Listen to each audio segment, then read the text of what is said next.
Hey,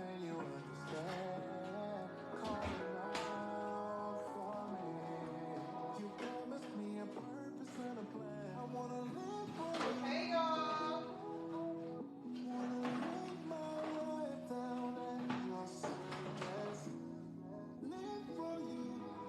Should I do gingerbread? Y'all think this is gonna be good or is it gonna taste nasty? So give me 1 second, y'all. We are going to talk about 3 ways how to scale your business. Here we go. It's gonna be super, super dope.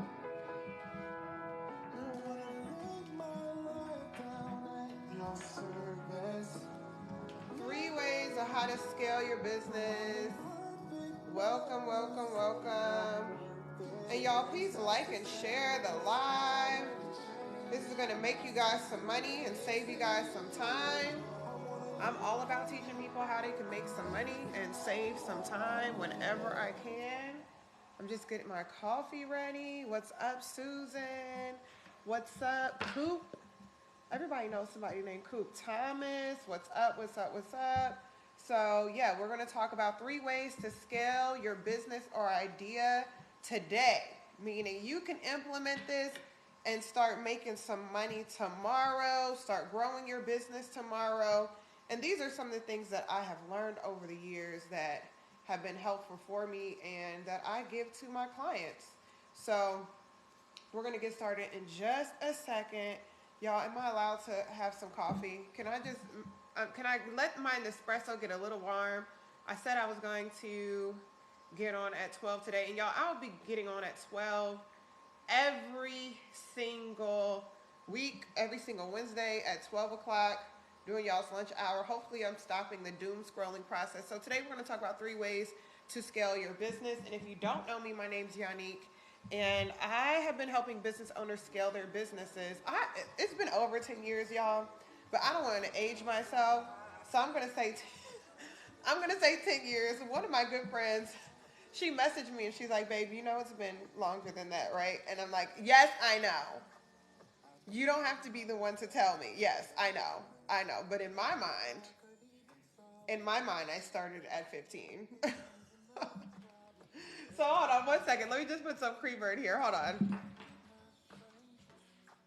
Also, get you an espresso machine if you don't have one. And then we're going to get this party started. So I started this healthy journey where I can't have all the creamers and stuff because all the creamers have so much sugar and everything else. So this is half and half, but it took the enzyme out of the milk that like messes up your stomach for lactose intolerant people. So I would recommend this. It doesn't hurt my stomach, and yeah, I feel amazing about it. All right, just adding sugar, and I'm on the way.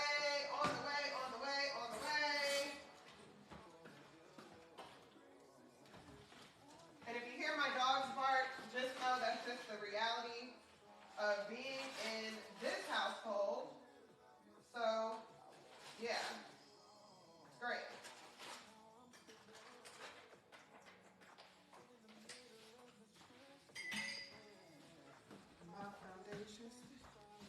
All right. Yay! Thank you guys. So today we're talking about 3 ways in which you can scale your business. And y'all, please like and share. Like. Help me with this algorithm. I'm new to TikTok. And yeah, y'all like it when people are on there karate chopping in the air. Y'all, I could stay on TikTok and just watch. And I found my favorite TikTok page, I believe, is these 2 girls that work out at night. If any of y'all go in there, and it's like 2 girls and like, yes, with your big fine self, something, and they're doing like this little dance or whatever. Yeah, that's my new favorite TikTok page. So y'all, please like and share. So today we're going to go over 3 ways in which you can scale your business. Scaling just means growing. So scaling something means like you go from it be a mom and pops to, maybe a business that pays you a little bit each week or every month to maybe a large business that has a lot of customers to multiple locations. That's what scaling is. So the first step to scaling a business is the first thing that I find that gets people away from scaling their business is that they eat their seed. So many people, when they first begin and they start their business, they started from a place of need. Okay, a place of need. Now, I understand that's important because if there's something that I need, then there's no reason for me starting something to say, look, I'm going to figure this out. But also, this is one of the many reasons why when people first start their businesses, they keep their 9 to 5s or whatever side job they have, what have you, because your business needs a lot of seed money in the beginning. Now, what is seed money? So the average person begins their business and just starts the process with about $5,000. That's the average business in America. Average small business in America starts off with $5,000. We're not talking about, someone who went into tech and they had, they connected with venture capitalists and they had a run where they fundraised, millions and millions and millions of dollars. Those are different types of startups, but the average American business begins with about $5,000. And I believe that number is 60%. The last time I checked was with $5,000. Now, can someone start a business with $5,000 and make money? Absolutely. But what I find and what we will find out is that most people who do that will run a small mom and pop's business where they barely break even. And what breaking even is when you pay the bills and make some money, and the break even point is just the cost it takes for you to run that business. So there are a few things that you include in your break even point. And y'all, please like and share the live. I know one of my friends it's hard to like and you're writing stuff down. Even if you write it down, just take a second, give me pretend I got some abs or something. When y'all go in the lives, it's all right. But so a break-even point is just the cost it takes for you to operate your business. So that is, let's say you have a storefront location, the cost of that location, the cost of insurance, the cost of all the different software that you have to use to run your business supplies, payroll, taxes. What else is in there? There's a lot of things that can go into a break-even point, all right? And so when most people start a business, they start, and in the beginning, what they do is they operate the business. They're just trying to get it off the ground, right? So they're trying to make some money, bring some customers in, but they're really not making a lot of money. And they work really hard to get to the point in which they are profiting. Now, what ends up happening is many business owners do something where I call they tax themselves. When you operate your first business, you are actually a liability to the company. Meaning every time you have to pay yourself out of that business, then that account and your business account goes down. So you're a liability, you're a bill, just like anything else, just like paying your gas bill, electricity, paying the lease, paying everything. You are a bill to that business. And so the goal of scaling is to improve profits and to reduce liabilities, if possible. So many people, when they first begin their businesses, continue to keep their 9 to 5 so that way they do not become a liability to that business. And how much the business owner pays themselves can determine how long that business will A, take to make money, and B, how long that business will last, especially in the beginning phases when that business is just a baby business. And a baby business doesn't mean it's not a great idea. It doesn't mean that, and y'all like and share. If you feel like it'll help some people, please continue to like, and share. And so when you first start, what you don't want to do is eat your seed. Now, this is what I mean by eating your seed. You're paying yourself, which, we all have to eat. We all have to do whatever.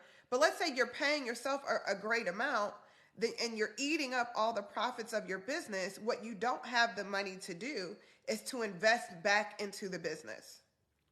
And so I would recommend, at least for the first 12 to 18 months of running your business, to not pay yourself from that business if all possible, or pay yourself a minimal amount in that business. Why? Because there's going to be tools that you're going to need in order to scale.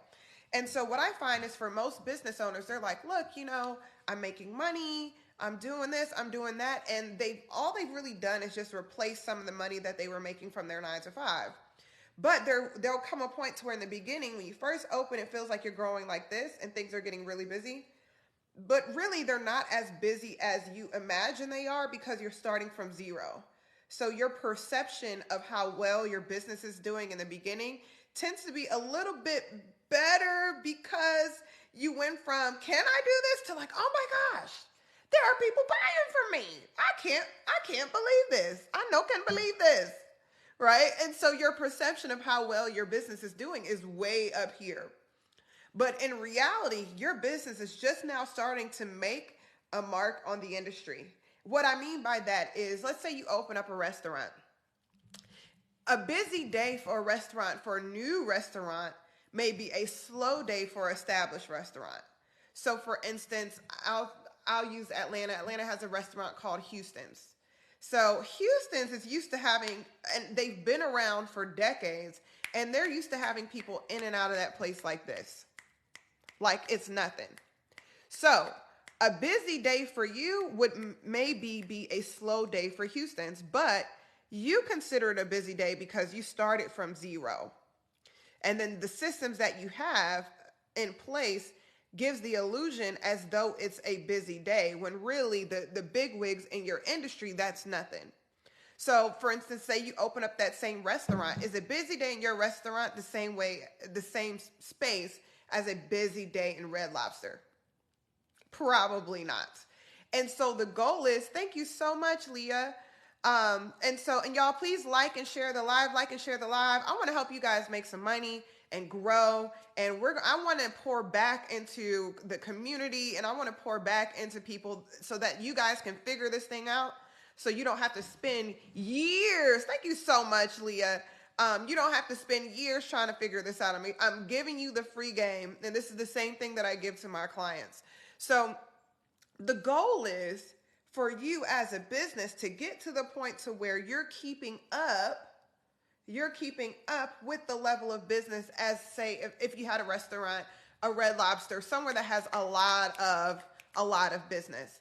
And the only way to do that is for you to have the revenue to invest back into your business. Now, when people eat their seed, their business stays a mom and pop forever. Now, this is what happens. The business will stay a mom and pop forever, but guess what is happening? Let's say you started your business in 2023, this year, and you're a mom and pop in 2023, you're making just enough money to pay yourself and pay the bills. Well, what happens when 2025 inflation comes? So because you were focused so much on just running the business and making it with some profit, and you were satisfied with that, and inflation goes up again in 2025, what break even was then is now losing money. So now you're losing money faster than when it comes in. And the goal is to scale your business faster than the rate of inflation.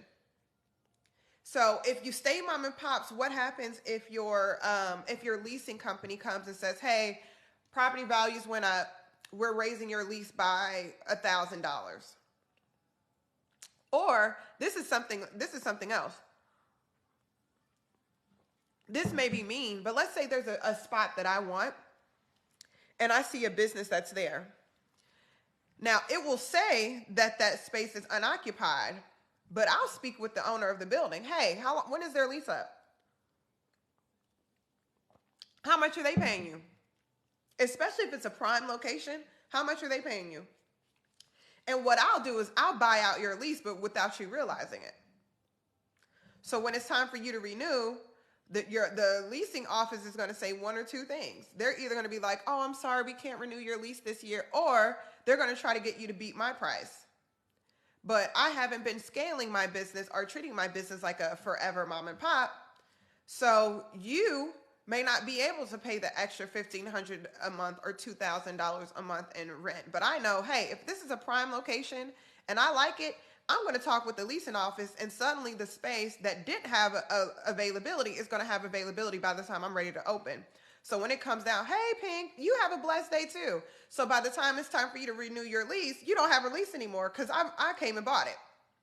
So these are, and I'm not telling you this just to scare you, but I'm telling you this as when you are going out in business, you have to be as innocent as doves, but as shrewd as snakes, and understand that the today's price is not tomorrow's price. Thank you so much, Paul. Today's price is not tomorrow's price. Never assume that things are going to get easier. Always assume that the environment is going to get more competitive because it always does, especially if you're in a hot market. And especially if you're in online or places like that, and you're trying to sell on the internet or what have you, the internet is amazing. It's the wild, wild west, but it's also very crowded. So you have to be very, very shrewd. So in the beginning, don't eat your seed because you're going to need to invest back into the business. The same way, like, you're going to need to invest back into yourself. If you're eating all of your seed, how are you investing back into yourself? So for every purchase that you make in the business or every purchase that you make for yourself, ask yourself, how does this make me better? For instance, there was a time, this was a long time ago, I bought my home during COVID-19 right, that is amazing. And guess what? You bought it and things got worse, right? Okay? All right, so you don't want to, you want to make sure you don't eat your seed, and you can do this for yourself as well. Make purchases that's investing into yourself. Like, who said they bought a home? Paul said he bought his home in 2020 at 2.9% interest. There's a couple things Paul may be able to do.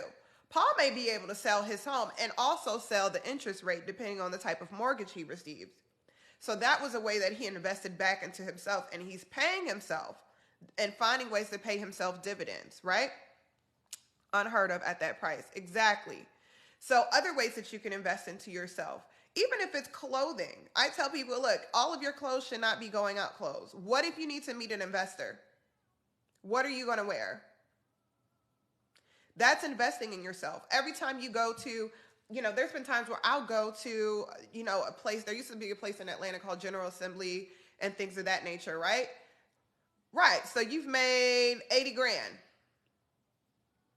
Now, this is the other thing. Because he had that 80 grand, if Paul wanted to start a business and he needed some seed money, he could take that 80 grand out of his house, and he has his own $80,000 investment into his business, to where now he's paid himself twice. So what you have to do is check your mortgage and see if your interest in your mortgage is transferable.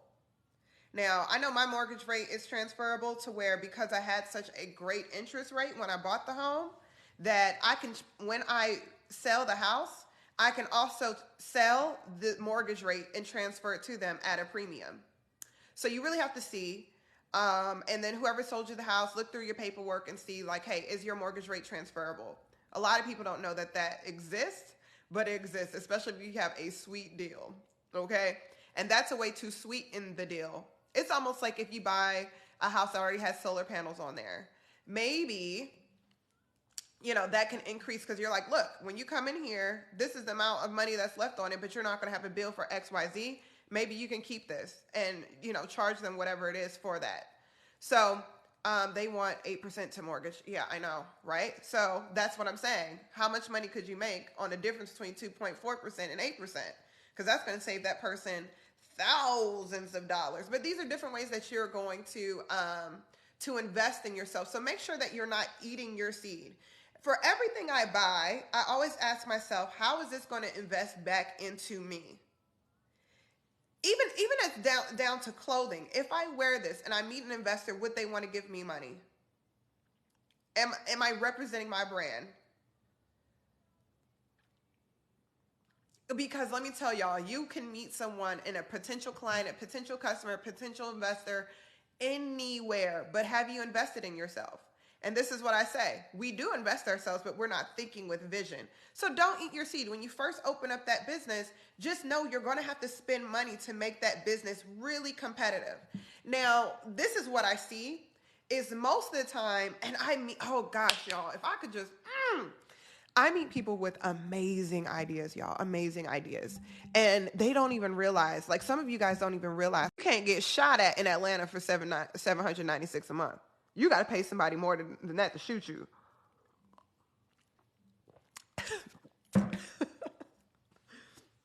Y'all, some of the things, this is why I have to have God on my side, because some of the things I say, I'm like, y'all, why does anyone mess with me at all? How do I get clients at all?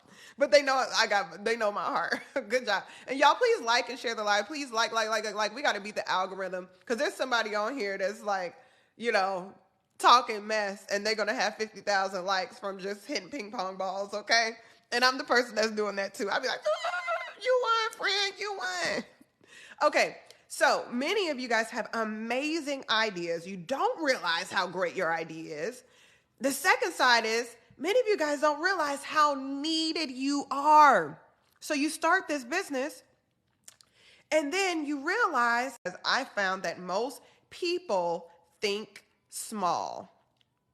Most people think small. And there are so many people that sit on $1 million ideas and have no idea, because their goal was just to make it. Their goal was like, oh my gosh, I'm a first generation business owner, meaning you don't come from a family of entrepreneurs. No one even told you to do that. Everyone else told you, look, just go get your degree, do all that. And all that stuff is fine and dandy. I love school, all that other stuff, right? But I'm like, look, I want to make money. So you got into the business and you were just so overwhelmed with the fact that you can make it and that you can get this done that you didn't even think, how big can this baby get? So these are different things that you want to be able to invest your seed money in. The first thing would be marketing. So there is really beautiful, like, I love organic marketing. Let's get this. Yes, yes, yes. So I love organic marketing, such as social media, going live, things like that. All of that is beautiful. But one of the things that you cannot beat outside of organic is actual marketing. Google ads. Look, placing Google ads for your business on your competitor's website. They do have that. Google, Facebook, and Instagram, TikTok, they make their money from advertisements and people posting advertisements. Why? Because the first step to success in business is awareness. People need to know who you are and what you do, and that costs money. Okay? And especially, now this is the thing, especially when you have a great idea, you need to market, because people need to know that there is a solution to the problem that they have. Some of you guys are answers to people's prayers, and your business and what you do are answers to people's prayers where they don't know what they can do, but their prayer isn't getting answered because they don't know how to find you.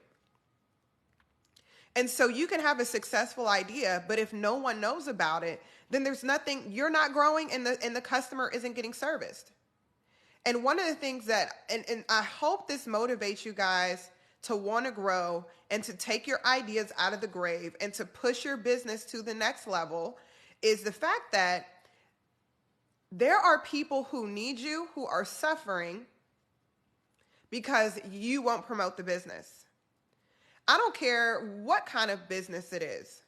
Whatever gift you have, there's room for it, right? God gives us gifts, and our gifts will make room for us. If it's a cleaning business, let me tell you, how many people out here are struggling with anxiety and depression, and it just gets worse, and they just hide in one corner of their room because they just don't have the energy to clean their house. So what if you specialize in a cleaning company that not only cleaned, but created a peaceful environment? And you found out what scents, look, this is something free. I don't know how to clean right, but I do have cleaning ladies, and I love them. And let me tell you, it is so hard for me to think, to deal with my clients' problems. There's times where I just literally sit down and I'll take someone's business. So say, let's say I am Ocean Wife. Say she had a business. There may be a time where I may just spend an hour just thinking about it. Okay, Lord, what do we need to do? Where is this going? What can she do? And I just take an hour to myself of just thinking about different ideas, getting creative about how we can partner and scale the business together. It is really hard to do that if the house is dirty. And I only have but so many hours. So when they come here, well, I'm telling you, they start cleaning with all that lavender and all these essential oils and wiping down my counters with some sort of essential oil, whatever. I walk through the house and I'm like, okay, I got the answer. So you are the answer to someone's problems. And it's not about like, oh, she can't clean her own house. No, I can't clean all day and serve all day at the same time unless the way that I serve is cleaning. Does that make sense? So you are an answer to someone's problem. So what you have to do is you have to have the seed money in order to invest back so you can begin with the first pillar of success or branding success, which is awareness. People need to know who you are, what you do, how you do it. So, and this is like another gem. So for everything that you do, and let's say you're looking for an investor or you're marketing, people need to know what you're doing. So who you are as a person, because who you are as a person should be the tone throughout your business, should be seen throughout your business. For instance, I hope through this live, you guys see that I'm direct. I'm a great person, but I'm direct. I'm real. We're going to get casual. We're going to connect. We're going to do all of those things. And I need that to be seen through all of my branding. We're not doing any fake stuff. Like if you want to just be like, oh, hello. No, we're getting in the thick of what's happening because I don't have a lot of time and you don't have a lot of time. And when you're running a business, there's a clock. And that clock is saying, we need you to scale this within this time or this thing is, you're going to start over fresh. So I'm treating it with that sense of urgency of, we got to get this done today because for every day we're not making as much money, that every day that we're not hitting our earning potential, that is lost money. Let me tell you, it's not the money that comes into your hands, that leaves your hands, that has the biggest loss. The largest loss is the opportunity loss. That's the money that you never saw. So you may get mad like, oh man, I lost 10 grand doing blah, blah, blah, blah, blah. No, actually you lost 100. Actually you lost 200,000. And you lost 200,000 in opportunity because your systems weren't there. The awareness wasn't there. You didn't invest back in your business. People never met you. So instead of spending their money with you, they sent it to someone that's far less gifted and far less knowledgeable and was going to handle them way differently. Thank you so much. Okay. So that's far less gifted. That's called an opportunity loss. That's the largest loss in business. For every month that passes that you didn't have ads out, you weren't marketing your business, you weren't talking to people, you weren't showing up for shows, you weren't doing all of these other things, that's the actual loss. That's the actual loss in business. So don't eat your seeds. So we talked about you need to invest in marketing. The second thing that you need to invest in is employees. I have found that most small business owners, right, and especially most minority business owners do not hire people. I don't know if it's fear or a lack of trust, or really maybe they don't know how to do it. I find that there's many small business owners that really just don't know how to hire and don't know what to look for. So they end up trying to do everything themselves. Guess what? Running your business can be like a boulder. And so when you first start, it's just this little pebble. So you're like, I can pick this up. Boom. And it's like when you go to grocery shopping and you get one bag. You don't need help with one bag. But when you're doing things right and you have a great idea and you're passionate about it, now you got 20 bags.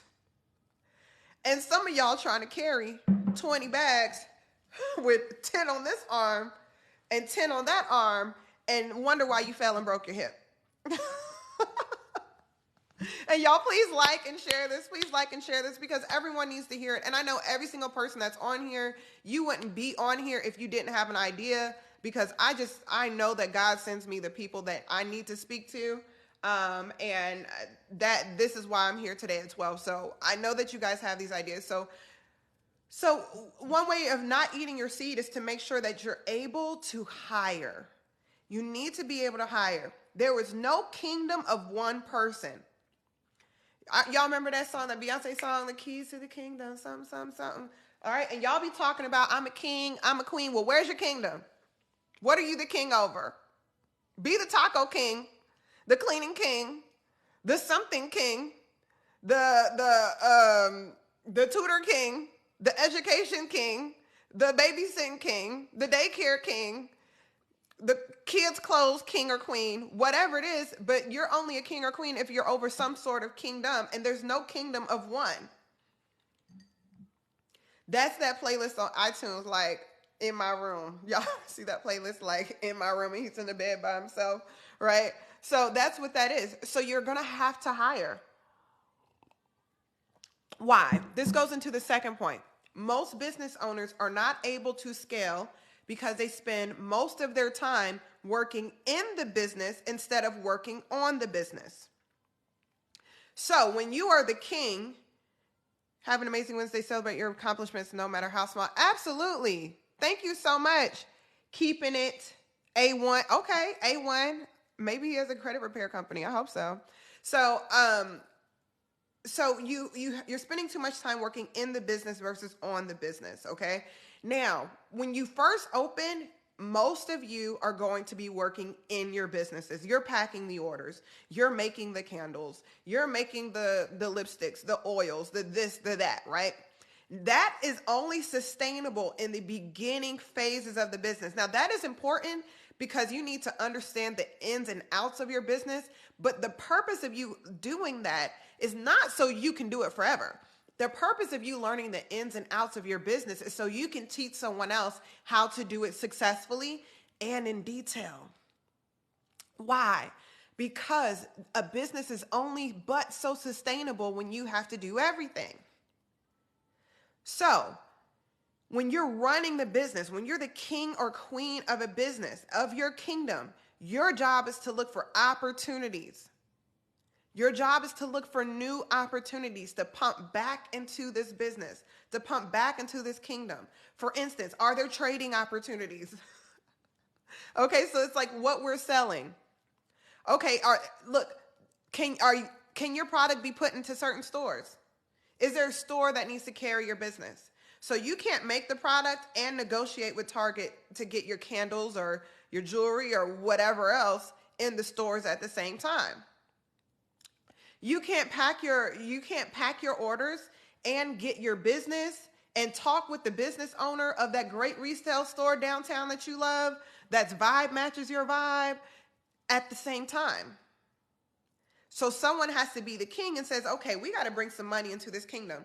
We've got to bring some industry into this kingdom. We've got to get some people visiting this location. I met some people that had like an amazing business for kids. Y'all, if you want to learn how to make money, if you do something that's family oriented, you will make so much money. What I'm telling you, when I sit with my daughter every day after school, she's like, what are we going to do today? Right. Amen. Thank you so much. If you can do something for kids, you are going to make money. Why? One thing is, well, there's two places where you're going to make money. With aging, like people are always going to die and people are always going to have babies, okay? Until we all decide to be celibate all at the same time, there's always going to be some babies around here. If y'all are like me, every time I turn around, I got to plan a baby shower, okay? So if you can do something with kids, something family oriented, that is a big opportunity. Why? One, kids don't get tired, but parents do. So if you can do something where you are helping parents with their kids, keeping them busy in a way that's cost effective and healthy, you are going to make money. You are going to make money because I'm going. If you could give me 2 hours, 2 hours where baby girl is just like loving her life, like, oh my gosh, you're the best stepmom in the world, woo, woo, woo, woo. Right? And I'd be like, look, I call your mom's picking you up. I'm dropping you off. We're going to sit here, hey, high five. You want to bring your friend? Okay, cool. If I can get 2 or 3 hours, we're good.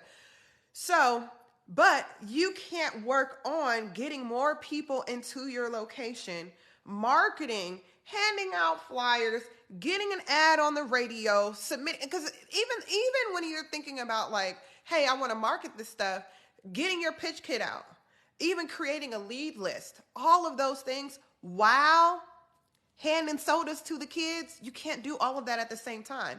And so when you become a business owner, you automatically, especially after the first steps or the first stages of that business, you become the hunter. And your job is to hunt so much that you can give your employees raises, you can expand the product line, you can open up more locations, you can do all of this stuff. And let me tell you why this is amazing. One thing that I love about my career, I started my first business at at age 22. I'm not going to tell you what year that was, but it wasn't last year. And I started my business with 5 employees. And I opened up my business in Greenville, South Carolina. And I can look back and think about the number of people, yes, the number of people that, thank you so much. Thank you so much. Y'all, please share the live, like and share the live. And at that time in Greenville, South Carolina, now the city has grown a lot, but back then there were not a lot of places to go work.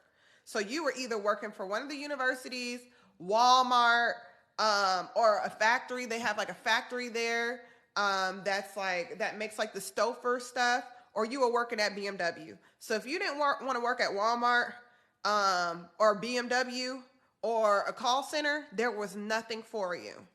And I literally can see people that worked for me at the time and where their lives were, to where they were able to find employment, and also employment that paid them way more than the average in their city. To where if you live in a city where the average job is in a factory and that doesn't pay as well, or Walmart or something like that, and you're bringing home $1,000, $1,500, $2,000 a week, that's life-changing money for a family. That's like your kids can go to the better daycare. Your kids can do this. You know, you can buy better quality food. Your housing, everything. Like, you can make things happen. And some of you guys have ideas that's supposed to do that for other families. And I can legitimately say that I've never had to lay anyone off. I've had to fire people, but I've never had to lay anyone off. Lord, I done left the cabinet open. My husband gonna kill me. Hold on. ADHD.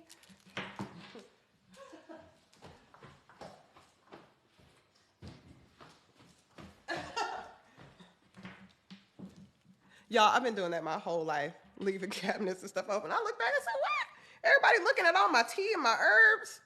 Y'all, I drink a lot of tea and a lot of stuff. I don't drink alcohol anymore. And very, very occasionally, but it just ain't worth it. I used to show out. I used to show out when I drank alcohol, so I don't do it anymore. And I don't like the way I feel the next day. But some of you guys have those, look, girl, I mean, show up and show out. Okay, but that's another live. So some of you guys have businesses like that, to where you have a business that literally you can change employees' lives. You can be the cool boss. You can be the place where they can have fun and work. You can create the business where people want to be there and actually use the skills that God gave them. You can be that person that's like, hey, what do you like to do? What are your gifts? Okay, we have a job for that. What do you like to do? Okay, you need to be at home. And then let me tell you, one of the things that I loved is I had a woman that worked for me who had 2 small children. And she used to go out and sell like crazy. Y'all, if you have a business, a lot of people, and don't let them lie to you, many businesses discriminate against single moms. I've seen it. I don't care what they say. I don't care what their policy is. Many of them do. And you can be the solution to that problem. Let me tell you, I hired some single moms that probably made me more money.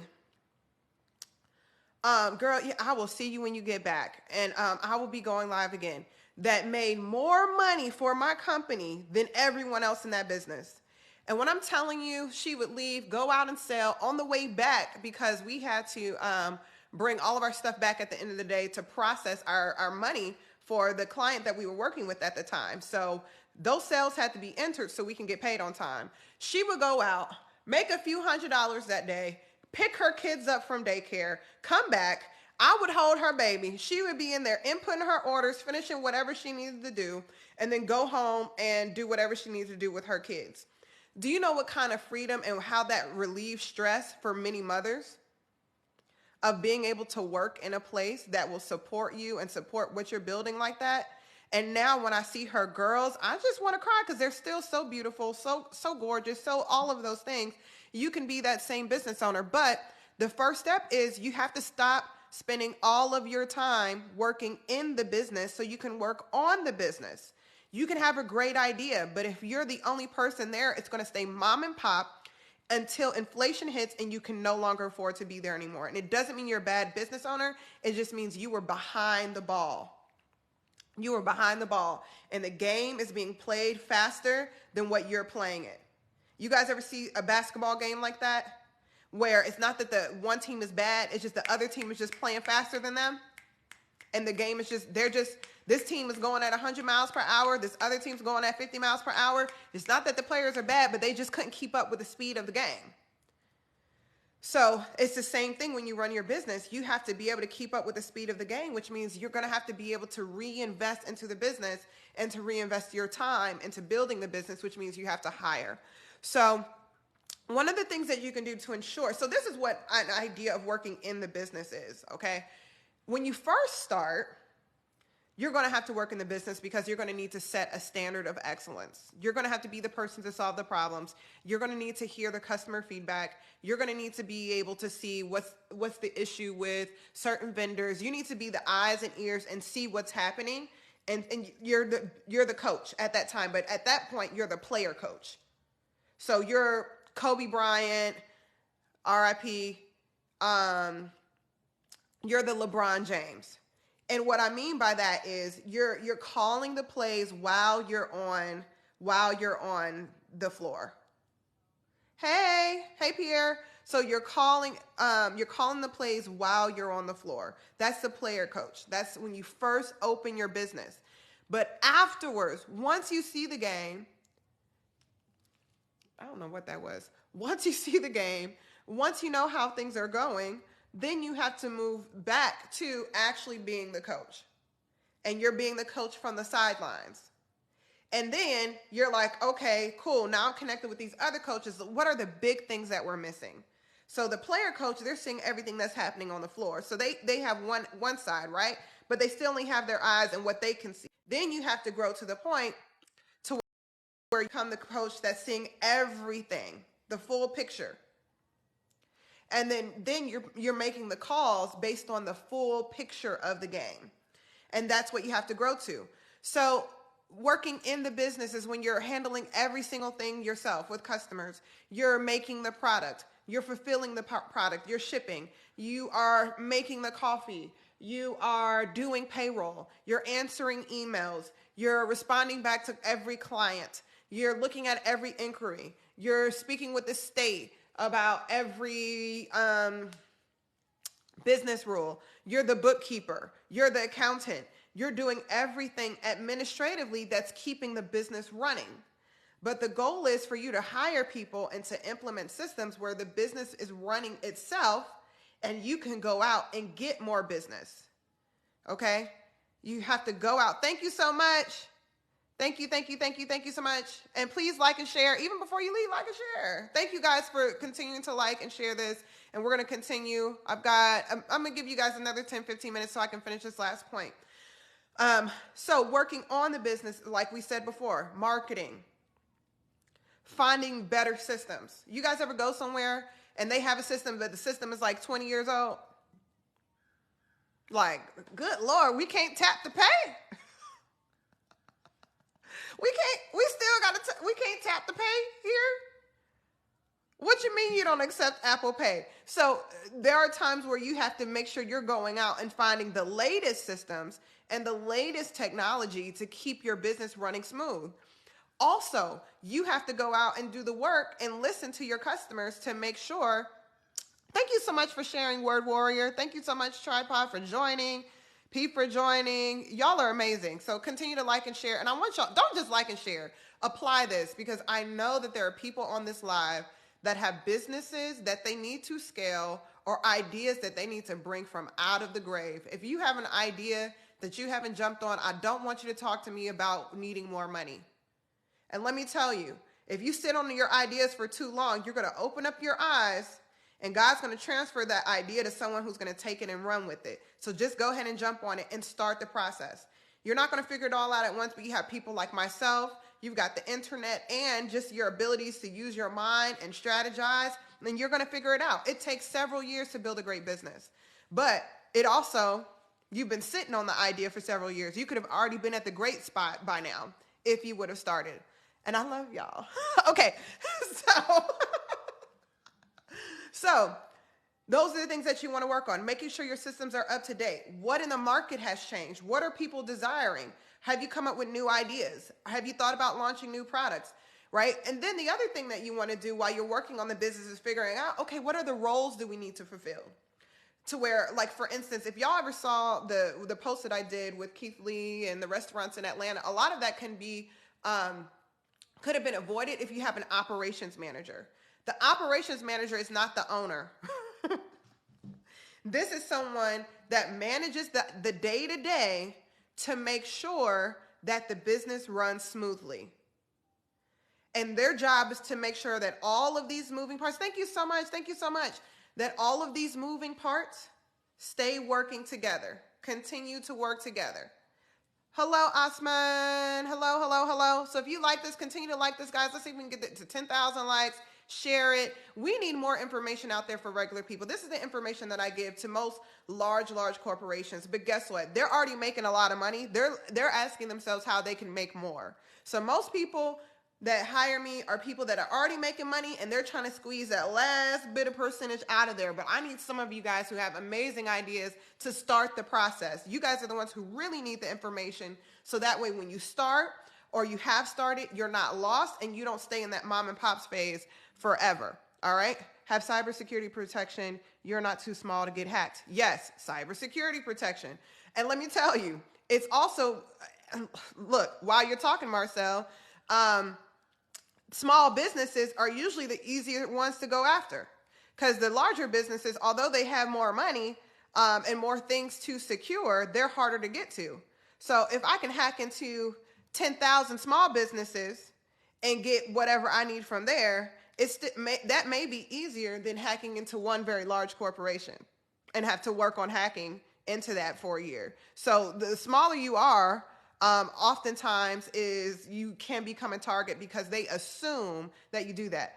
I have a small tax service. This will be my second year. So have you done your 2024 vision casting? If not, click the link in my bio. I have a vision course. It's called Cultivating Vision and Strategy, where it's going to go over your goals, what you need to do, what your strategies are, what your gifts are, new opportunities that you may have missed, and then it's going to have you set up a strategy. And then after you finish that course, you should have a strategy for the next year. And also in my group right now, if you are planning for next year, I recommend casting a vision for your business every single year. Before the year starts, you should know what your goals are for Q1, Q2, Q3, and Q4.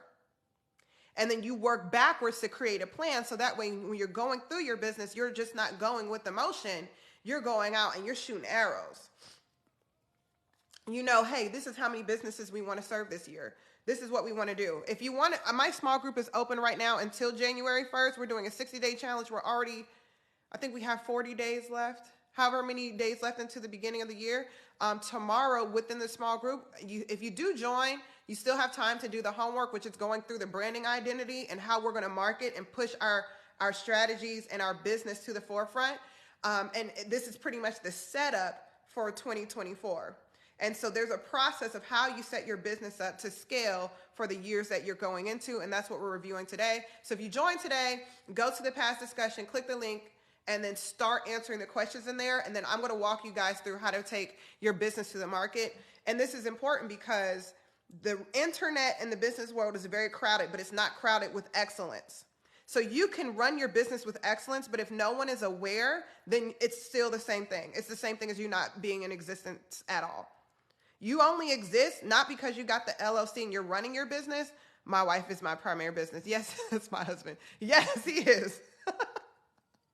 Right? But that's what you're supposed to do. We are one. So that way, when you start and you push yourself through that, people know who you are, what you represent, and what makes you different so they can buy into that to create room for yourself. Because you have to create a little space for your business, and it can't just be, oh, I looked at what every other tax company did, and we followed this and we followed that. No. If I were to do things the same exact way as everyone else in my business, then why would you work with me? It makes no sense. What makes me stand out is when I speak with them, I have just something a little bit different to say, and I'm getting in the dirt with you, okay? So you want to make sure you're working on the business and figuring out ways in which you can scale. And the third thing is slow is fast. And everyone, I know, I hate this too, because I want everything to be fast, but slow is fast. Slow is fast. And what I mean by that is you can have the idea and it may take you 6 months to build out the idea, but that's okay. I've spent the past 8 months rebuilding my ideas out because I wanted to make a switch into businesses and into people outside of large corporations. And so I spent now 6 months rebuilding the idea. But once you're done, it's beautiful. And what it does is it allows you to not miss the details that can help you to grow your business and grow your scale and scale. Here's some other things that working on the business is versus working in the businesses. And I forgot to say this: employee training and employee shadowing. So a good way of thinking about working in the business versus working on the business: in the business helps things run smoothly. On the business helps it to scale, meaning it helps it to make more money, and it helps it to expand, maybe expand into new locations. But this is something where you can see the results of it. Like there's more money and more opportunities and more connections coming into the business. Employee training and employee shadowing and employee mentorship is still working on the business, because the goal is, and I hear this all the time, many people are like, they just don't do things the way that I do it. They don't, because you haven't taught them yet. What if they make mistakes? You make mistakes. The only difference is you're knowledgeable enough to clear them up. Everyone's going to make a mistake. But when you're knowledgeable, you know how to clean it up. So if you do employee shadowing and you're working with your team and you're working with your employees, because now we've already moved past the mom and pop phase. So if you're just joining, I love you. But we talked about the importance of scaling your business, not eating your seed, and working on the business, not in the business. So employee shadowing is a huge deal, because you need to see what can they do, what can't they do, what they're saying, what they could say. So this isn't a reason to like come down on your employee. This is a development stage. For instance,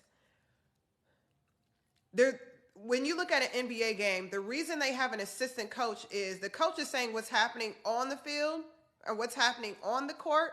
And a lot of times the assistant coaches are saying, okay, they missed this, they missed that. And they're keeping up with everyone's stats and what they did wrong and what they did right. Why? Because when they review the footage, they're going to have notes for that person so that they can help the players take their game to the next level. So every great team has a great coach and a great assistant coach, someone that's showing people how to take their game to the next level so that way they can thrive at a larger rate. So one of the things and I coach a lot of sales companies at that, and one of the things I notice is many times we'll look at, hey, how can we have a large number of people selling? Well, it costs a lot of money to employ a lot of people, especially if they're not high quality, because you have to pay payroll taxes on every employee. You've got to pay for their training. You've got to pay for their equipment, all of those things, right? I want to have a team, an effective number of people who can execute with excellence. And I don't mean overworking them, but meaning you get the most bang for their buck. Meaning, I want to get down the fighting weight. So there's like, if you're a trainer in boxing, there's the weight that they carry, and the fighting weight means like, look, how small can I be, but still maintain the strength that I have? Meaning I'm not cutting into muscle to where if I have a hard pack punch, I want to have a hard pack punch. But how small can I be to maintain that strength, right? But still be fast. Because you can have a lot of strength, but if you're slow, you're going to get beat up while boxing. I'm too pretty to box. No, I'm not an AKA. And then there's a lot. Layla Ali was pretty and she boxed. Okay? That she just had more to take care of. But thank you. She had to really get good to keep that face doing what she needed to do. So that's what you want to do when it comes to your team, is you want to get down the fighting weight. You want to have as much strength as possible without as extra dead weight, because the extra dead weight will actually bring down the rest of the team. For every employee that you have or team member that you have that's underperforming, you need at least 3 other employees that are great to make up for the underemploying person. So what I do is I cut that person that's underperforming if I've done the training, I've done the development, I've done the mentorship, and things just don't change. Sometimes letting someone go will allow them to go somewhere else where they can thrive. Because there's times where I've hired someone that's a great person, they just weren't gifted in my field. And so instead of just keeping them around forever, just because I'm comfortable, I will let them go so that they can find a field in which they're gifted in. And there's plenty of times where people are like, look, I've learned so much from you. And what I learned from you, I applied to this, and now I'm killing it. I'm thriving. And that's what you want to do. You want to get down the fighting weight. You want to develop your team. And y'all, please like and share this so that way we can beat this algorithm, because this is great information. And I'm sorry that I interrupted your doom scrolling, but I hope that you take this information and grow your business and make some cash, all right? And so now we're going to get into slow is fast. So the goal is, when you're scaling your business, at some point you've got to be able to walk slowly through your business. One success strategy is the concept of being able to walk slowly through your office. So what I find is that many business owners, because they're doing all of their work in the business and not on the business, they really don't know what's happening in the business, because they're moving so quickly through it, and they're doing the paperwork, and they're talking to the clients, and they're speaking with the insurance company, and they gave this, and then they did this person's hair, and I don't know. I'm just naming a bunch of different types of businesses. And y'all, if you have questions, please type them. Please like it and share it. But and so they're going so quickly that they're missing things. They're missing things. They're missing the challenges that their employees are experiencing, because they're in and out. They're like this.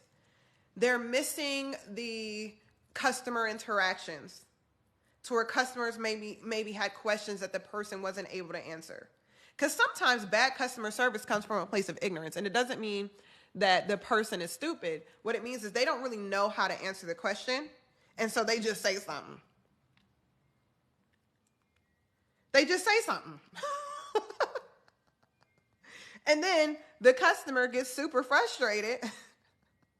The customer gets super frustrated because they feel like you just said something to me. But that's actually, that's your fault, because it's your job to make sure that every person that's in your business is educated on exactly what it is that you do. So you have to be able to walk slowly through the company so you don't miss things. Negative feedback is actually where you get most of your action items. Negative feedback allows you to take your business to the next level. I learn more from people who tell me no than from the people who tell me yes. The people who tell me yes show me what I'm doing right. The people who tell me no show me where I can expand upon what I'm doing. That's why I say, don't get mad at a negative review. What you do is you take it and you implement it.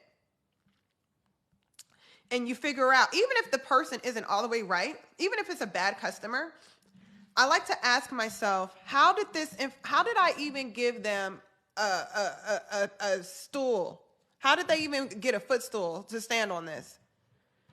And my system should even remove the stool.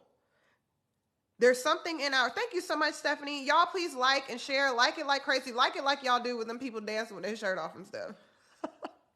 Or the girls doing booty pics. We gotta show that we like information too.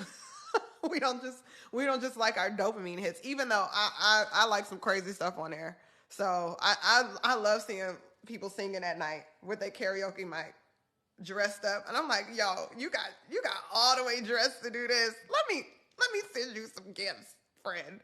You got the whole costume on. You got the whole house set up. You did a whole stage. You created a whole stage. There's some people that I see on Instagram where I'm like, you miss your calling. You're supposed to be in set design. Because some of the stuff that y'all put in y'all house, do you know how much money you can make? Especially Hollywood's not on strike anymore. Some of y'all were supposed to be on set design. Because some of the stuff y'all put in y'all house, I'm like, this is a whole kid show. Boo, just go ahead and put your application in. You ready to work. You ready to work. Yeah. The diamonds are in the negative feedback. Absolutely. So So the negative feedback, what you want to do is take that and you say, what is the system that's missing? Thank y'all for getting me back on track. What is the system that's missing that I need to implement? And most of the time, it's a communication error. Now, the communication can be in setting the expectations for the customer, better explaining your products and services, better explaining your timeline and your process, better explaining the tone of what you're doing to where there's some sort of expectation that you have that wasn't stated. And most people get upset because there was a perceived expectation that was never met. Or there was something that was communicated and then it didn't happen because the communication didn't go across the board.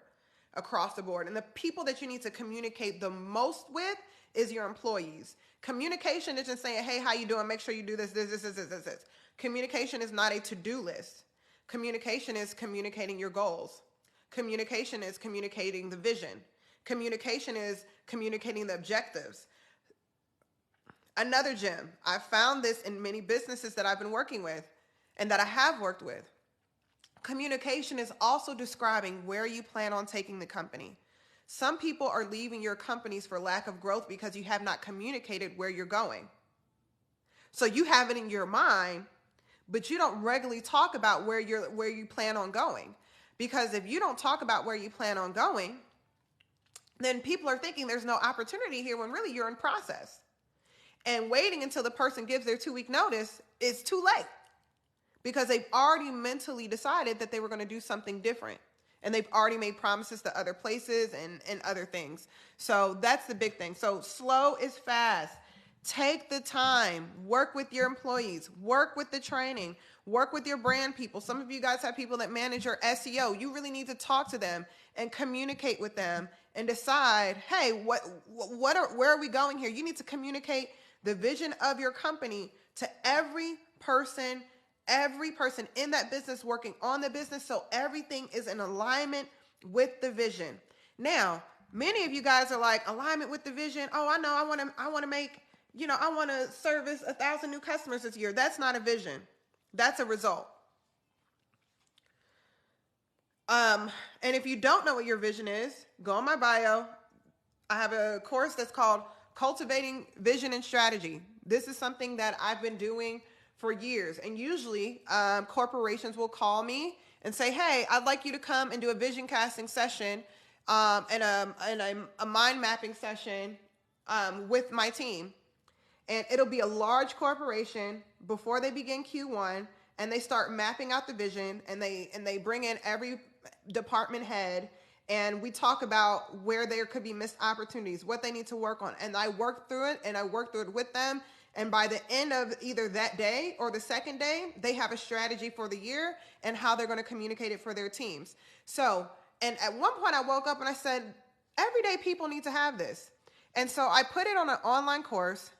So that way, for not thousands of dollars of having me walk through it with you personally, or walk it through your company personally, you're able to go through it for yourself. And then if you'd like for me to walk you through it after you're done, then, we can do that at a later date. But a vision is you really deciding what it is that you want to do in every major area of your life. So you need to have a vision for your family. What does your family life need to look like?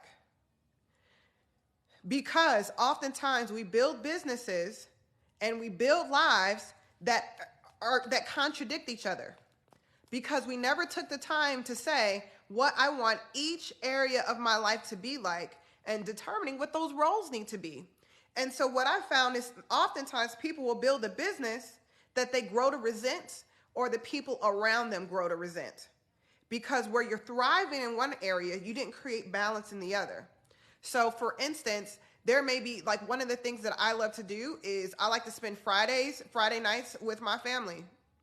If I can spend a Friday afternoon hanging out with my stepdaughter, then that's what I like to do. I don't care. And it's just whatever she feels like doing. And most of the time, for real, most of the time she just want to talk. She wants to talk about herself, which is fine. And I will sit there and listen to her talk about herself. But one of the things that allows me to do that is setting up my schedule to where on Fridays, I don't take a lot of anything really afternoon. My day is done by like 2 or 3. So that way, by the time I see her or whatever, maybe I go to the grocery store. Maybe we go to Chick-fil-A because that's her favorite restaurant currently. And we just talk and do whatever it is she wants to do. Or if she wants to ride bikes or what have you, we still have enough daytime to go do that. But the only way that I can know to do that is really taking the time and saying, okay, what do I want my family life to look like? What do you want your finances to look like? That'll show you where you should be spending, where you should be investing, everything. What are your goals for your finances? Because every action that you take in your life and in your business needs to point towards the vision. Otherwise, you can accomplish a lot, but still feel dissatisfied. Because if you accomplish a lot in areas that aren't really important to you and don't kind of stir your heart, you can end your year still feeling like you've done nothing. And you've done something, but you didn't do anything from your heart space of what you actually wanted. For instance, if you're working hard and then you buy a 10,000 square foot house, if that was never really the goal and you get in that house and then you're like, this ain't nothing but a big lonely house. What am I doing in here? Do you know how hard that is to reckon with when you finally get to the goal and realize it was never what you wanted in the first place? Some of you guys don't like a whole lot of material things. I remember going into businesses, and this is important too, if you're an employer, don't assume everyone's goal is to make a lot of money. And I remember one of the first people I ever worked for, my first job was a sales job, and I just thrived there. But one of the things that this person did was they talked a lot about making a lot of money, having Lamborghinis and Range Rovers and all this other stuff. And that was like something that he used to motivate people. Well, I grew up in Alpharetta, Georgia. So where I grew up, in high school, they had Range Rovers. So the house that he was talking about getting, that was the house I grew up in. So that didn't motivate me at all. And if anything, like if you think you're motivating people by money, and you can't look at a person and see how they grew up, and people with money are actually turned off by people talking about money a lot. It's just like, it just feels like, ugh, icky. You know what I mean?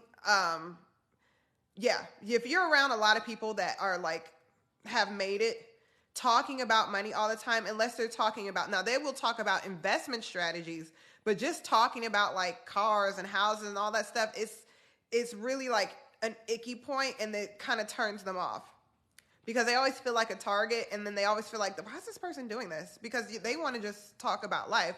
And so this person would talk about all these things, and I just remember being very demotivated because I'm like, that's not the life that I want to have. Like, and I like having resources, but I was like, nah, we had a Range Rover growing up. That sucker was always breaking down. Nah, I'm good. And there was no newness, no freshness. So even if you have a team of people and you're like, look, I need to figure out what this person wants, have them take this course. So that way you're motivating them in the areas that are important to them. Some of you guys want money and resources because you want to open up an orphanage in another country. One of my old colleagues, one of the things that she's done with her money, she literally opened up an orphanage, I believe, in Belize. And instead of spending her money on Lamborghinis and all this other stuff, she has an orphanage there. And she does fundraisers for it, and most of it she's funded herself. To where she paid for the teachers, she paid for the houses, the beds, the clothes, the whatever.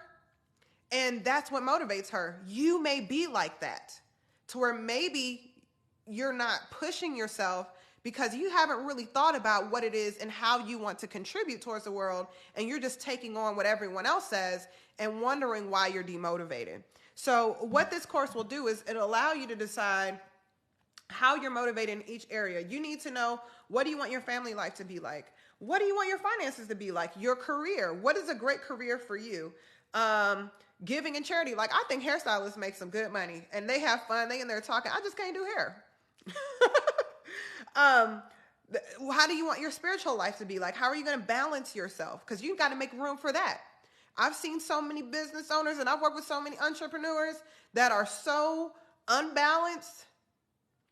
And they become so mercurial that they can have a great team, but they can't maintain a great team because they're just going nuts. No one wants to feel like they're, like their job is the mental hospital. Like the moment I start feeling like your mental health nurse, I gotta go. What is the key to your personal balance? So you have to do that, right? The second one is spiritual and personal development. How are you going to get better? Because you can't be running in your business for so long to where you haven't done anything to level up your game in 10 years. God gives you grace for when you're new.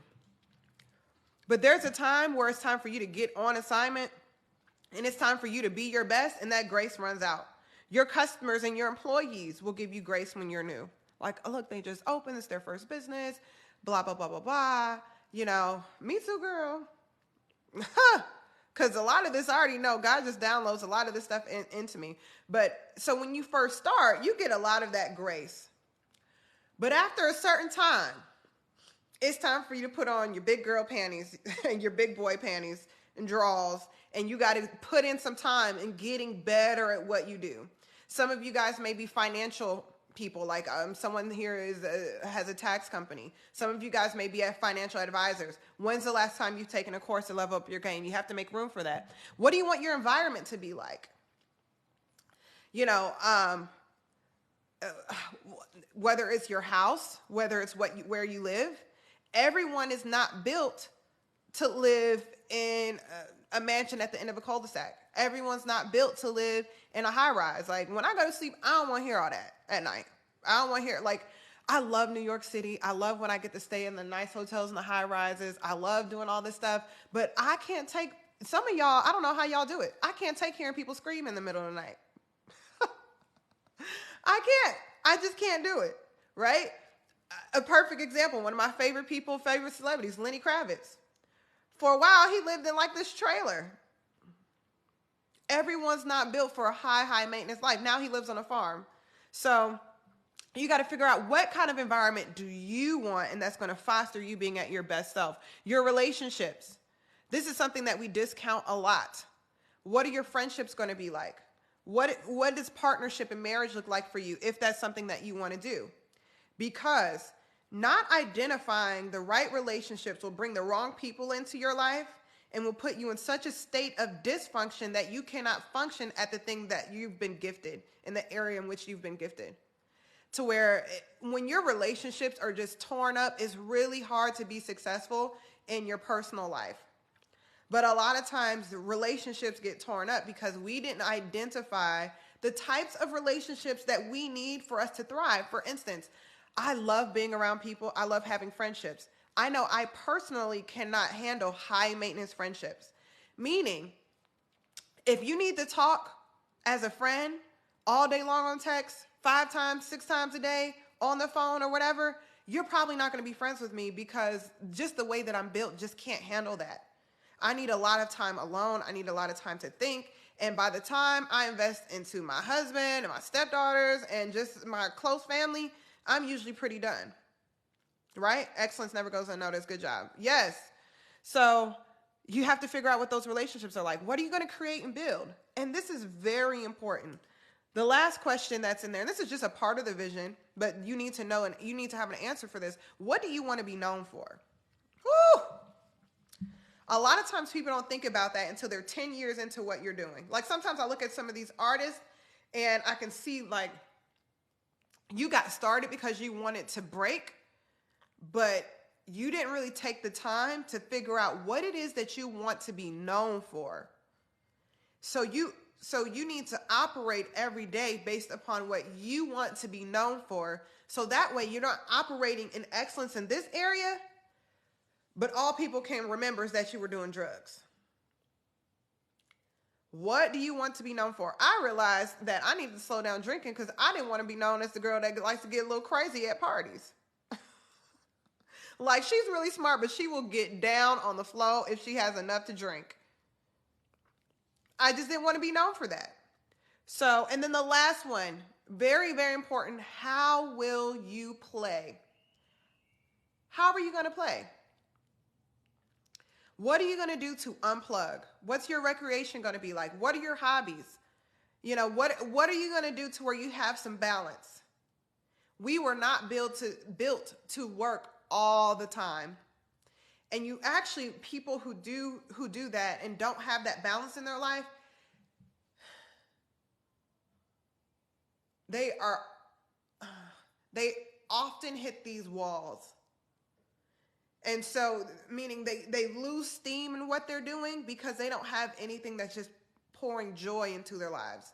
And I will say this, finding how will you play in a healthy manner, meaning in a way that doesn't break down everything that you're doing. How can you intentionally create these little dopamine hits? And play is doing something fun just for the sake of doing it.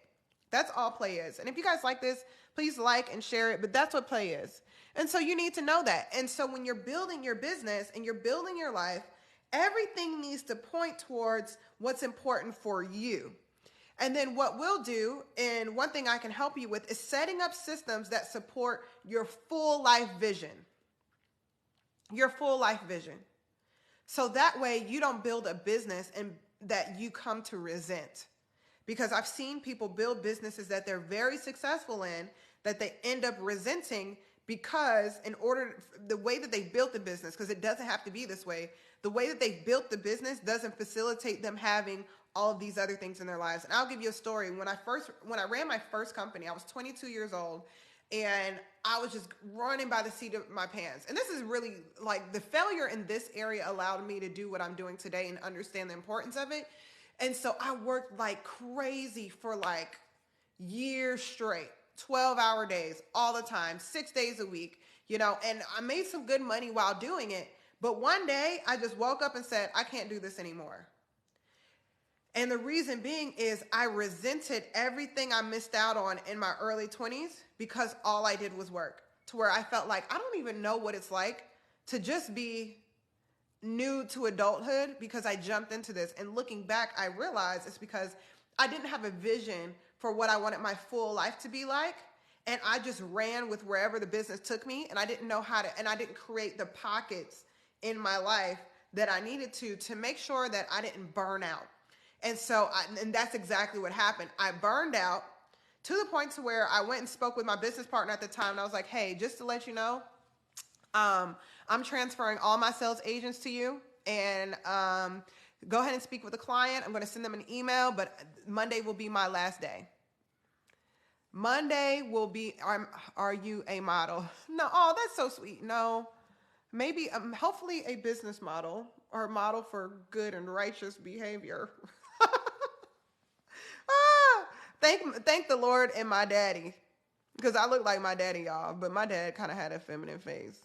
So, and I look so much like him, like my grandparents were like, you don't need a paternity test or nothing. Like, that's your baby. Don't even waste our time. Don't even waste our time. Y'all go ahead. Glad y'all got married. We know she wasn't cheating on you. Lord.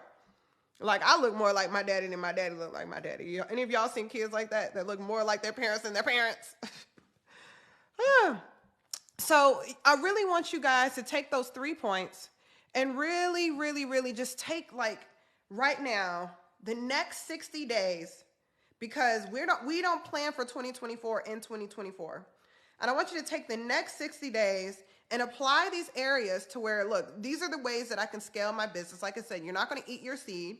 For those of you guys who have ideas that you need to bring out of the grave, for everything, think about Christmas. The money that you're spending on Christmas, I want you to put that money into your business. Give your kids gifts or whatever, but the best gift that you can give your kids is a legacy. Don't just give them an Xbox. Yes, they want an Xbox this year, but guess what they're going to need when they graduate from high school or graduate from college? They're going to need a job. And if you build that legacy, they're going to have a place to where if whatever they want to do doesn't work out, they can work on in mom and dad's, in mom and dad's business that they've already turned into $1 million business. That's what they're actually going to want. And let me tell you, I have met, and many of my clients and people that I've worked with come from thank you so much, Darnell, come from these types of families and businesses to where they work to build businesses that their child has the option of taking over. Some of these people have the titles that they have because the title was waiting for them. And they learn how to work up to that title by stepping into the role because granddaddy and mom and dad built the business way back then, showed them the ropes, and they've been working in that business for so long that they understand how things go. One of my favorite things is when she feels like it, letting my stepdaughter do some work with me because she's understanding how business works. This is how you write a proposal. Sometimes I ask her, hey, do you like this graphic? Do you like this? So she can see how money is made to where I already know when she's ready to work, she could be anyone's social media manager like it ain't nothing because she has marketing ideas for days. And I ask her, hey, how can you market this? So this year, I don't want you to eat your seed. I want you to use the seed that you would have used on buying exorbitant gifts that your kids are going to forget about in a month, that your friend is going to re-gift, whatever, right? Look, your presence is a present while you're still building, and don't eat your seed. I don't care if it's $200. You know, you could buy inventory for that. I don't care. That's the cost of forming your LLC. I don't care if it's $500. You can work with, someone in marketing and take that $500 and put it towards marketing and let $500 in marketing turn into $2, $3, $4, $5, some of y'all $10,000, $20,000. And it's not that we don't have the money, we just eat our seed. And let me tell you, God never asks for what you don't have, but he always asks you for what you do have. What's in your hand? And whatever is in your hand, you need to think of it as seed, something that's supposed to turn into a crop. Don't eat your seed. If it's $2,000 you would normally spend on gifts, spend $500 and put the rest of $1,500 into marketing. Maybe there's someone who's in branding that they're excellent, but you're like, ooh, that's expensive. It's not expensive when you're not eating your seed. Whatever it is that you need to do to take it to the next level, I want y'all to do that. And if you want accountability, I have a group that you can join. I would recommend taking the vision course first, just so you know what you're trying to build. And you guys can, as you're taking this course, you can leave comments. I see the comments as they come through. I will respond to you. I will help you work through it. Some people have difficulty with the vision course because we're indecisive. And I'm asking you questions that you really don't want to answer. Like, what do you want to do? What kind of relationship do you want? One of the young ladies in my course right now, I'm like, okay, you have 12 ideas. Which one are we doing for 60 days? Well, I don't know. Which one are we doing for 60 days? Well, I don't know. Pick one. Which one are we doing for 60? Well, I just don't know. I got to pick one. Da, da, da. And finally, she picked one. And guess what? She's already started making cold calls. She's recorded her videos. She's getting some closes in just from answering the question that she didn't want to answer. So some of y'all are so indecisive. You need to join the group because you need someone to put some pressure to apply some pressure to your life and to your business. And this is what it looks like. Look, let me stop doing that. I think I had it pulled up. But it says join the new luminaries. It's going to be open until the beginning of the year. Then we're going to close it because whoever's in there is in there. It's a small group. And I'm able to get in your business. And it's really just me holding you accountable. So take the course and join the group if you want that extra level of accountability. And this is the power of accountability. Do you guys remember when you were in high school and college and you had the coach holding you accountable and, you were able to run faster, you made better grades, you did all of those things just because there were people and you were in this ecosystem to where people were just applying pressure to you. They were just applying pressure. You had mentors, you had people. Thank you so much. You had mentors, you had people developing. Hello, Joe. You had all of these things applying pressure and you got some of the best work in your life done to where you went from being a child to being a successful adult because there were people around you keeping you out of trouble and making sure that you're doing what you need to do. As you become an adult, you have to go and find that. You have to go and find that because you still need it, but everyone's kind of doing their own thing. So you have to get in community. Calcasieu are you from Lake Charles, Louisiana? My family's from Calcasieu Parish. I don't know who it was that just joined, but I think it said Calcasieu. Anyway, that's a small town, a small city. I'm going to call it a city in Louisiana. All right, y'all. So go to my profile, hit the button, take the vision course. And the last thing I'll say too is many of you guys aren't using your gifts and you're not getting creative with your gifts. So one big portion of this course is finding new opportunities based upon your gifts and based on challenges that are in the market. Opportunities come in the form of challenges, and people who fix those challenges are the ones who are finding new opportunities. Every time you fix a challenge and you find a new opportunity, you find a new way to make money. All right? And so what I want you to do is identify your opportunities, but also identifying your gifts. And what I do is bring you through a gift tree to where you're figuring out at least 5 different ways of using a single gift that you have. So for instance, one of my gifts is creating buy-in, right? To where I can go into a company and get your team bought in on the idea and on the vision. So, and I put on here different ways of doing this: selling products, fundraising, conflict resolution, coaching, creating awareness around a problem. And those are different ways in which I can go into a company and create an opportunity for myself. Do you need someone to help you fundraise? Do you need someone to help you get your team together and to resolve conflict? Do you need a coach? Do you need to create awareness around your brand and a problem? Do you need to help solve problems and sell things, right? So that's one of the things, but I want you guys to go through that, because don't come to me talking about you don't have what you need in your life, but you're not using your gifts. God gave us gifts that were supposed to manifest into the manna, into the money. He does his part, but he will never do your part. God did his part with giving you the gift, but he cannot make you take it out of the grave. Yes, and many of you guys are letting your gifts die with you. So guys, thank you so much for joining. Please go to the bio, take the vision course. Many of you guys are going to be surprised at what you want versus where your life is. And once you know your vision, you know how to redirect your life towards that area, and watch how much happier you're going to be. Some of you guys have anxiety, not because you have anxiety. It's your spirit telling you, hey Keith, it's your spirit telling you we're not using our gifts. We're not on the right path. And it's trying to get your attention to get you to do what you need to do, but it's not happening.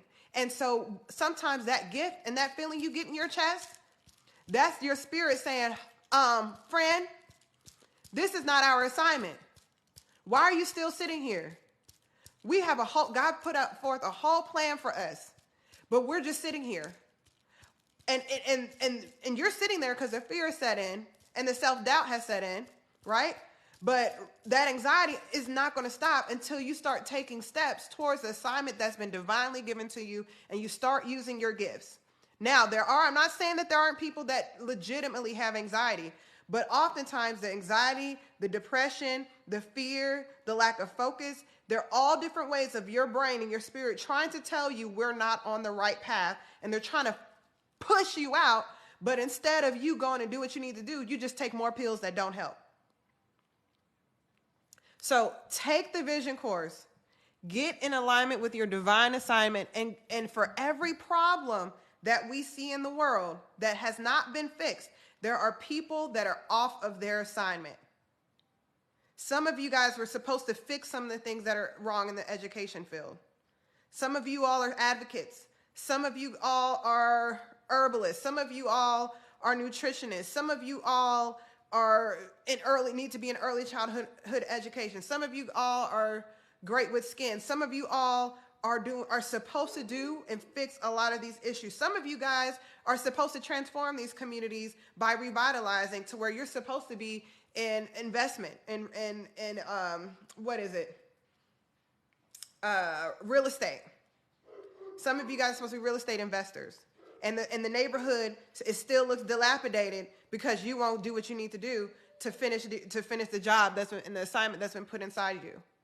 So take the course, do what you need to do, and get on your assignment. Get on your assignment. So thank you guys so much. I will be going live every Wednesday at noon, and every Sunday. Sunday is going to be like kind of like more towards evening or what have you. Sunday inspiration. And then I also may go live tomorrow night after the training and development. Yes, I'm doing, tomorrow's my small groups class. What we're talking about is the setup and how to set up our businesses and our ideas and systems to grow. And so after that, I may go live after I finish working with my small group. And if you want to join the small group, take the course, join the group. It's going to be open until January 1st. Whoever's in the group there, we're going to rock and hold each other accountable there. And what I want to do is in this group, have just a little umbrella to where there'll be so many different people who do different things that we can use each other to take each other to the next level. Great. And the goal of the group is not to gain inspiration, is to make it to where you all become the source of information for the ecosystem that you're in, for the community that you're in. Because the goal is not to be inspired. The goal is for me to make you guys the source of inspiration for the people in your community. So I love y'all. I have some work to do, and I got to eat something. So y'all get to it. And click the link in my bio. Get that course. Join the group if you're ready to work. Don't join just to be looking. Join if you're ready to work. Thank you guys so much.